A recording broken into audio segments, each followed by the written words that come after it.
What is going on, guys? Carter here with Edge Mindset. We've got an unboxing, and you might be thinking there's no box here, and you're correct. There's a pouch. We've got an unpouching. I have not opened this up yet. Do you want to know why? I wasn't really feeling it today. Despite the fact that the knife in here is pretty wild, I wasn't really feeling it, and I was going to skip this, and I was like, you know what? Maybe I will just do an overview on a different day. And I started to undress the little pouch here, started to open it up, and I said, you know what, turn on the camera, let's shoot. I want to share this with my homies. If the video sucks, it just won't load. I just won't put it up, so we'll be good to go. Let me give it the obligatory sniff. Yeah, baby, I love the smell of this leather pouch. Nobody else does this. Now, you might be one of those folks that says, I would rather them put this in a cardboard box and save this money and make the knife cheaper. I actually totally get that. I've got a bunch of Poikilo blades and they're all the same. The pouches are all the same and the novelty does wear off after a bit. Kind of. I don't know. It's still nice. I still like it. I wish they did different patches though. Maybe just one of them if it was random, because they've all come with this except for the one from White Mountain Knives, which was patchless. I don't know what the hell was up with that. All right, enough stalling. Let's get in. Let's get in on this, guy. So this is the other kind of nefarious Poikilo Blades knife. Aside from the Alchem, this is the next wildest knife that they've released as part of their Futuristic series. And just like the Alchem, this one comes in a vacuum sealed baggie for some reason. None of these other knives come in a vacuum sealed baggie. I was going to open it with my Taro here, but unnecessary. It just rips open. Let's get a look at this baby here. This is the Carmen. This is, like I said, the other futuristic knife, and boy, does it look futuristic. Yes, indeed. This is the one that has the round in here. Let's see. Does this just... Oh, it does. It just pops out, and then the little faux round here pops out as well. I can't remember what the full mechanics of this is. I think you pull this out, and then you do something else to get it out all the way, and then you can... Or wait a minute. Does this just rotate as is? I think this continues to pull out or something. But regardless, this can rotate to one of three positions. But I think there's something else I'm missing here on the mechanism. I think this comes out more or something. I will have to look at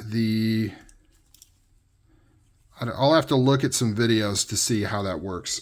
We're just going to check out the knife for now. Where did this go? Did it go in like this? And then... it's like spring loaded in there.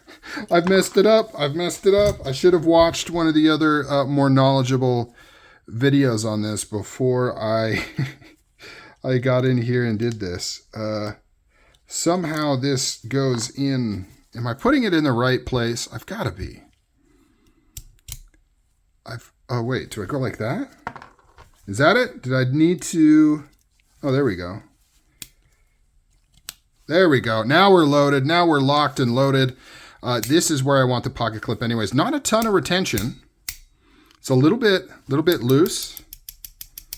And could maybe use being bent in there. Let's open this baby up. There we go. There we go. There is that blade. First impressions. Well, here's the other thing. When I saw this knife, I thought it was going to be big. And then after I got it, ooh, that is rock solid. That is rock solid. I keep hitting this thing. And then when I got it, I looked up the specs, and it's actually smaller than I thought it was going to be. It's one of those knives that seems like it's massive when you see pictures of it for some reason, or at least it did to me. But as you can see, it's about the same size as a paramilitary 2. So not little, not a little knife, but I thought it was going to be huge. And I also thought it was going to be really thick. I mean, it's pretty thick. Not too crazy though. Compound grind here, but like a wild compound grind. Like not a normal compound grind at all. In any sense of the word. Man, this thing is quite comfortable. This is actually very, Very, very comfortable. M398. This is one of two versions you can get. I'm sorry, guys, if I seem a little bit off here. These unboxings, I'm trying to take it all in. So this is the prettier version. I went with the prettier version. The other one had more of the acid wash, similar to the Taro here, which also looks good. I just felt like this version, the classic version, kind of fits the theme a little bit better with all the futuristic type stuff going on, as opposed to the acid wash version. Now, the unlocking on this, and I hate having, like, on one hand, I love being a part of the YouTube community and seeing other people's content. On the other hand, it can be kind of annoying because I already know how this works. Wait, do I? Do I know how this works? I know the inclination is to pull this down. Oh, you press the button in, and then it unlocks, which is wild because you would think, and if you didn't catch that, so here's the little tab. You actually push it in, and then it unlocks. It's like nothing else I've seen. And this baby is extremely, extremely smooth. I'm curious to see how well this works, actually, because it is kind of hard. It's hard to press it hard enough with your index finger. Like if I'm just trying to hold it and I'm trying to close it with one hand, there we go. It's a little bit better now. It'll probably break in. But it's not as good as like pulling down. That you get more leverage that way. You can really pull something down with your finger. But trying to press up while you're holding it kind of in this pinch grip, it's a little bit trickier. We'll have to see how well that works. And of course you can use your thumb, but then you've got kind of the triad lock thing where you're trying not to cut your finger, and this one doesn't have that choil. What a crazy knife this is. So the acid wash version is all acid washed up, except I think it's got satin on this front piece right here. How do you even take this thing apart? I have no idea how you would get this thing. It's got to have maybe inside some screws or something. That's pretty cool. Let's see what the D10 is. It feels kind of weak. I mean, it's not flying open. It is different though, because you can tell it's not as crisp as like a detent ball. Because whatever, the mechanism inside here is, you've got that crazy piston in there, which I think houses the spring. Just wild. You have to press this in pretty stoutly. I'm really going to be curious, like I said, how well this thing kind of functions. Just using it and playing with it and getting used to.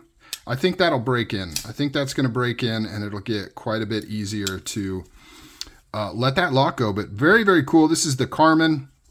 This one is designed by Mundus Knives as well. So there's the Mundus Knives logo, and there's the Poikilo. So I know there's some confusion on Poikilo and Mundus. I think it's as simple as that. I think Mundus is collaborating with Poikilo to do production versions of their custom knives. So Mundus is a custom knife maker, and that individual, I'm not sure if it's a little boy or little girl, is working with Poikilo to get the production knives done. But then Poikilo has their own knives that they do, which I assume presumably is like in-house designers, as opposed to looking outside the house. So really kind of cool. And, honestly, it's kind of a cool, we're going to get on some political spectrum here. It's kind of a cool concept to even have a Chinese company collaborating with a Chinese maker. Because, historically, China didn't really think that way in terms of designs being owned and owed by individual people. Like it was more of a, communal societal thing where nobody owns things like that. And so to see them kind of respecting that and doing a collaboration with Mundus instead of just doing a similar knife and calling it their own is, I don't know, I think it's pretty cool. Now, of course, I don't know all the ins and outs of that relationship or anything like that. So take that with a grain of salt. It's just me kind of yip-yapping about something that popped into my head there. But very cool. What do you think of the Carmen here? This obviously is not a, take it out on the farm type knife, right? This is an art, futuristic, crazy looking, weird mechanism type thing going on. That's just what it is. That's the name of the game. Obviously, it's still usable and functional. The only thing that is kind of keeping me from really loving it is, honestly, I could do without the bullet thing. I don't know. It's okay. I mean, it's there. All right. It's not in the way or anything. It's the pocket clip is really long, and I can see why they did that in order to make it over and bridge on here. It's really long, and it kind of keeps getting caught on me when I am manipulating the knife a little bit. So don't really dig the pocket clip. I would have preferred... See, can't believe I'm still talking. I do that a lot, though. I do that a lot, and people criticize me. I will take, like, the gimmick of a knife or the shtick of a knife, and for some reason, I really like the knife. I just don't like the gimmick, and I wish I didn't have it. That's kind of how I was with the Riot Terminator TX228. I didn't want the extra locking mechanism, and I took it out, and people lost their minds. Like, they were so angry that I did that, and they couldn't wrap their heads around why I wouldn't just get a different knife. Which, I mean, I get the concept. If you don't like it, why don't you just get something else? But why do they care? Anyways, so it's a similar thing here. I love how wild and futuristic it is. I like this locking mechanism, but I wish this pocket clip was just traditional and it was just right here and it wasn't all dangly in the way. And I didn't need this crazy mechanism here. Maybe that would have shaved a couple bucks off the price too if it was more, traditional with that, because, this whole bullet thing is kind of cool once, but I don't know. It's not that. It's kind of weird. I also don't really love the gold sticking out of there. Kind of wish it was maybe silver, but main thing is the pocket clip is kind of janky. We'll see how it works, though. I have a feeling the retention is going to be kind of poor. But all right, that's enough yapping for me. What do you think of the Carmen? I'll talk to you guys later. I'm out.